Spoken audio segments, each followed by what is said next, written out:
My name is and since 2001, I started my journey on the wild camel conservation research work in Mongolia.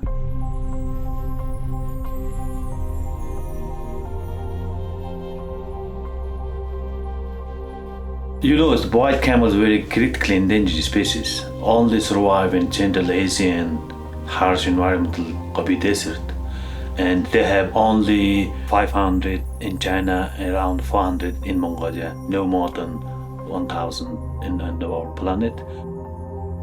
They drink in the salt water and very few food resources. In Gobi had a very harsh condition, very high in the summer, very low temperature, very cold in winter time. Wild camel is one of the only wild species in Camelid family. Otherwise, other species already extinct in the world. That's why I'm trying to doing some research work on the wild camel. That's a nice piece, but polo pipe is not stuck enough. I'm founder and researcher on wild camel since 2007. Then we established the Wild Camel Protection Foundation. It's this NGO based in Mongolia. The Camels Wild Camel Breeding and Research Center located in southwestern Mongolia, which is Kah-Wai and Bayangol province. Just near in Alta Mountain, the front of the side Alta Mountain, and very near in Mother Mountain, also very near in Achbog Mountain, which is the border with China.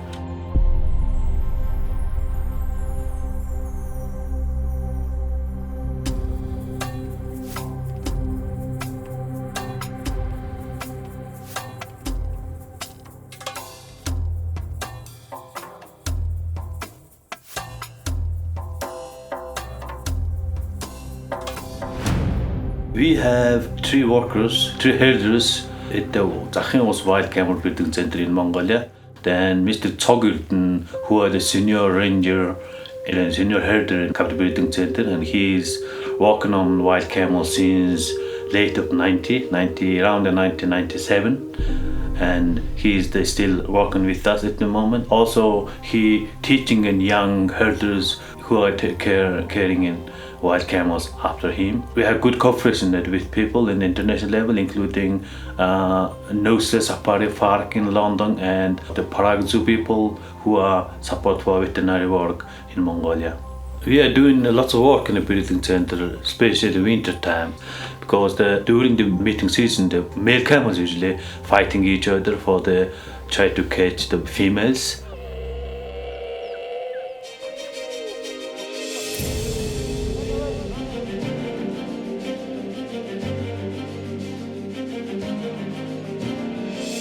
That's one of the risks for males to someone injured.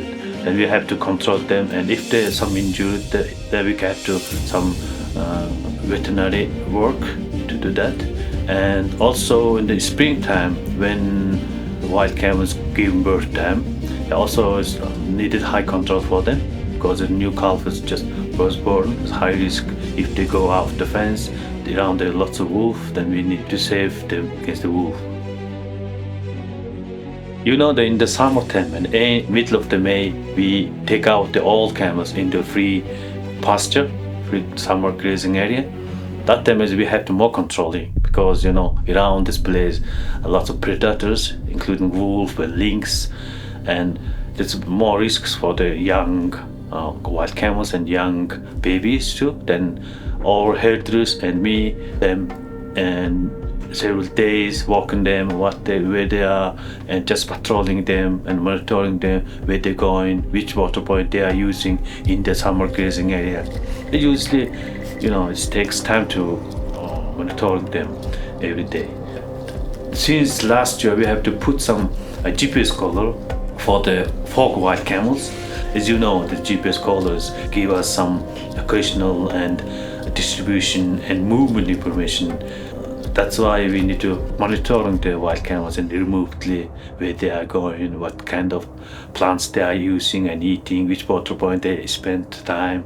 That's relationship with each other. That's a monitoring work we are doing at the moment.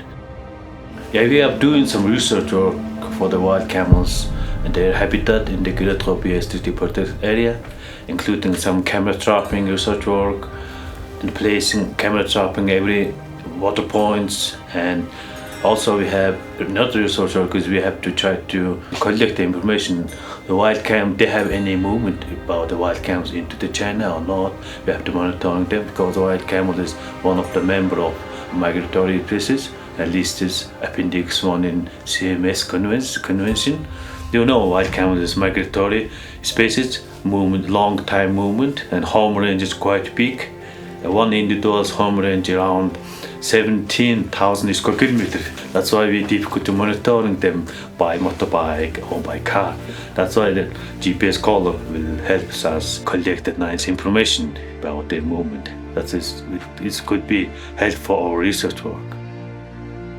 Some of our camels walking around a far away, around 100 to 200 kilometers. Then we almost lost them. GPS collar must be helpful for the monitoring where they are and where they're going and what kind of habitat and water source they are using. That's a GPS collar is important for us to monitoring our wild camels.